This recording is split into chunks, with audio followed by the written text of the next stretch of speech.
ओम शांति। तो जैसा कि हमने जाना कि जब सारी सृष्टि तमो प्रधान हो जाती है, पांचों विकारों के वशीभूत हो जाती है, तो स्वयं निराकार ज्योतिर्बिंदु परम पिता परमात्मा ज्ञान के सागर इस धरा पर आते हैं। तो ये स्वास्तिका यहाँ पर दिखाया है, जिसमें सतयुग, त्रेता, द्वापर, कलयुग और अभी ये घड़ी की सुई थोड़ी मिलने वाली है, जिसको हम संगम कहते हैं। तो घोर पाप अंधकार के समय परमात्मा आए और फिर से ब्रह्मा कुमारी के माध्यम से ज्ञान अमृत को मनुष्यों को दिला रहे हैं। लेकिन आज का मनुष्य अज्ञान निद्रा में सोया हुआ है।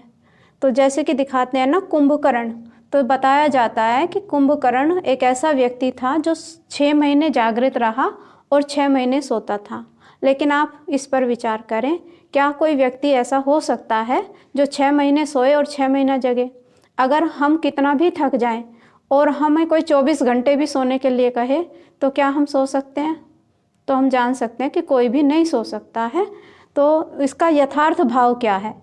इसका यथार्थ भाव यही है कि जो सतयुग त्रेता था, सतयुग त्रेता में जिन आत्माओं ने संगम पर ज्ञान लिया, तो उन आत्माएं ज्ञान और गुण से भरपूर थीं, तो वो जागृत अवस्था में थीं, जिससे सुख, शांति, प्रेम, आनंद का राज्य भाग्य था। वही आत्माएं जब धीरे धीरे उनकी कैपेसिटी, उनकी जो गुण हो, शक्तियाँ कम हो जाती हैं, तो उसके बाद वो अज्ञान निद्रा में सो जाती हैं। वो खुद को भी भूल जाती हैं, परमात्मा को भी भूल जाती हैं, अपनी गुण शक्तियों को भूल जाती हैं।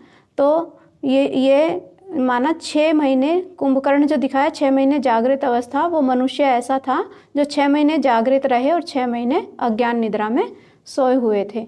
तो यहाँ दिखाया है कि परमात्मा ब्रह्मा कुमारी के माध्यम से ज्ञान का अमृत प्रवाहित करा रहे हैं, आत्माओं को फिर से जागृत करने की कोशिश कर रहे हैं और महाविनाश सामने खड़ा है। लेकिन आज का मनुष्य अज्ञान निद्रा में जागा है। तो ऐसे में परमात्मा वो ही संदेश दिलवाते हैं कि हे आत्माओं, अब जागो और अपने खोए हुए राज्य भाग्य को जागृत करो। आज परमात्मा ने, आज भगवान ने भाग्य की कलम स्वयं मनुष्यों के हाथ में दी है, क्योंकि ये ऐसा समय है कि जो कर्म हम करेंगे उसी का फल हमें प्राप्त होगा। आज हम देखते हैं कि सारी सृष्टि अंतिम श्वासों पर है ना। पांचों तत्व भी तमो प्रधान बन गए हैं, मनुष्य की प्रवृत्तियां भी तमो प्रधान हो गई हैं। तो आज सारी सृष्टि को ऑक्सीजन लगी हुई है। जैसा कि आप सभी जानते हैं कि ऑक्सीजन मनुष्य को कब लगाई जाती है? जब उसकी बहुत सीरियस हालत होती है। तो आज सारी सृष्टि को ऑक्सीजन लगी है। पांचों प्राकृतिक तत्वों का भी उपद्रव मचाते हैं, उधर से मिसाइल्स वगैरह भी चलती हैं, लड़ाइयाँ वगैरह भी चल रही हैं। तो ये समय बड़ा नाजुक है।